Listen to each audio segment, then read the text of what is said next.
நீங்கள் போன முறை வாங்கின 10,000 ஓட்டு இந்த முறை வாங்கக்கூடாது என்பதற்காகத்தான் நான் அங்கே நாமினேஷன் தாக்கல் செய்து பிரச்சாரம் பண்ண போகிறேன்.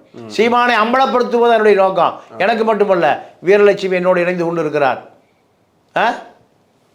புதுக்கோட்டை ஷரீப்பு, ஹைதர் அலி அண்ணன், வெற்றி குமரன், இப்படி பல பேர், ஆரிச்சாமி, ராமகிருஷ்ணன், ரத்தனசாமி, இப்படி பல மணி, எம்எஸ்எம் மணி, இப்படி பல பேர் எனக்கு உதவி செய்கிறார்கள் நேரடியாக மறைமுகமாக. ஏன் வெளியில் வர முடியாமல் போய் ஒரு ஹோட்டலில் போய் சாப்பிட்டேன் ஈரோட்டில். நானும் நண்பர்கள்லாம் போய் சாப்பிட்டு பில்லை கொடுத்தா எதுக்கப்பா வந்தீங்கன்னு கேட்டார். ஐயா நாங்கள் சென்னையிலேருந்து இந்த சீமானை அம்பலப்படுத்தணும், பில்லை கசைக்கு தூக்கி போட்டு